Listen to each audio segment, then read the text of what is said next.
Sometimes the most revealing thing a person says is not what sounds obvious. It's the small words, the casual phrases that slip into conversation so easily that you barely notice them. But those words can quietly shape the entire emotional dynamic of a relationship. Because the truth is, confusion in relationships rarely comes from dramatic actions. It often comes from subtle language. And once you begin to hear what those words are really communicating, the entire situation starts to look different. Many people assume manipulation always looks dramatic. They imagine obvious red flags, cold behavior, sudden disappearance, clear rejection. But human behavior is rarely that direct. Most emotional dynamics develop slowly through everyday interactions, through conversations that seem harmless, through language that sounds reasonable, even comforting. Words have power, not because they are complicated, but because they guide interpretation. A single phrase can shift how you feel about a situation long before logic has time to analyze it. And when someone repeatedly uses certain types of language, they aren't just talking. They're shaping the emotional atmosphere of the relationship, sometimes consciously, often unconsciously.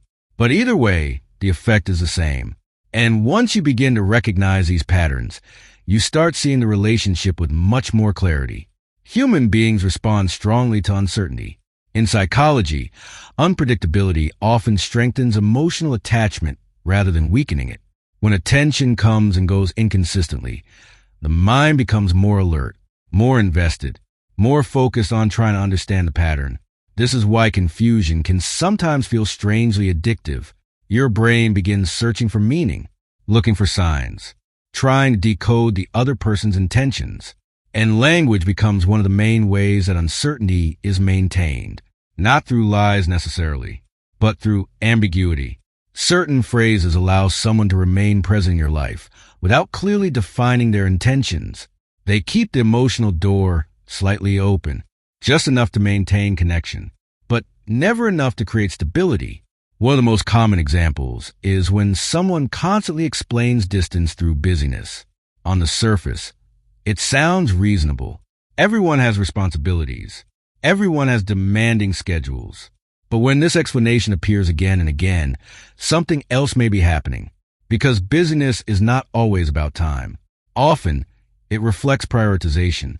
When someone truly values connection, they find moments within their schedule. They don't disappear indefinitely. They communicate clearly. But when the explanation stays vague, the message becomes more subtle. The connection remains available, but never fully prioritized. And over time, the other person begins adjusting. They become more patient, more accommodating, more understanding, gradually accepting less interaction than they initially expected. Not because they consciously decided to lower their expectations, but because emotional conditioning slowly reshaped them. Another phrase that often creates emotional suspension is uncertainty disguised as politeness.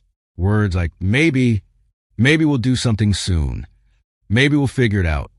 On the surface, these responses seem harmless, even considerate, but psychologically, they create something powerful. They leave the situation unresolved, not rejected, but not confirmed either. The mind interprets this ambiguity as possibility, and possibility keeps emotional investment alive. You might find yourself waiting, not actively, perhaps, but mentally, leaving space for a plan that hasn't actually been made, hoping clarity will arrive later. But what often happens instead is prolonged uncertainty, because maybe allows someone to stay connected without committing to direction. It keeps the interaction flexible for them and emotionally suspended for you. There's another subtle shift that sometimes appears in relationships after emotional closeness has already developed, a redefinition. When someone suddenly begins emphasizing friendship. Now, genuine friendships are meaningful and valuable, but context matters.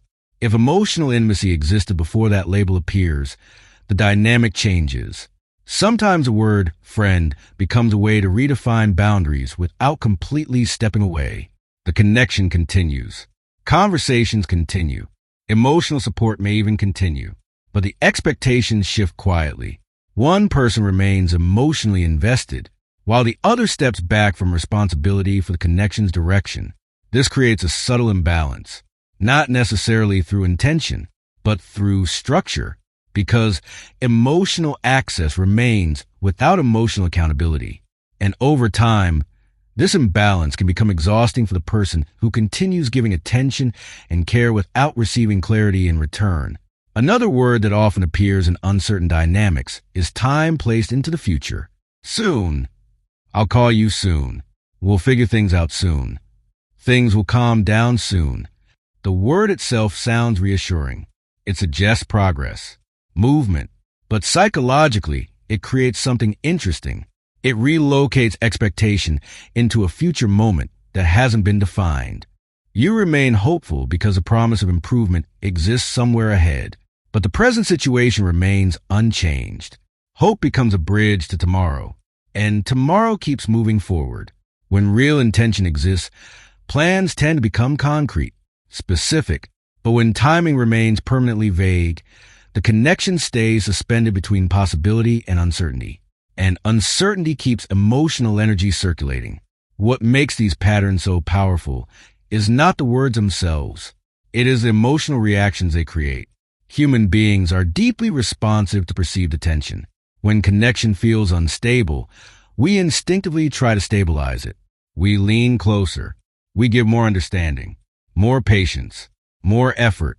But the paradox is that increased effort can sometimes deepen imbalance. Because when one person continuously adjusts to maintain connection, the other may never need to change their behavior. The dynamic becomes uneven, not through confrontation, but through gradual adaptation. And this is where awareness becomes transformative, not because it creates conflict, but because it restores perspective. Once you begin noticing patterns instead of interpreting isolated moments, the emotional fog begins to clear. You stop asking only what someone says. You start noticing what consistently happens. And patterns reveal intention far more clearly than individual words ever can. Clarity in relationships rarely comes from arguments. It often comes from observation, from noticing consistency, from paying attention to whether words align with behavior over time.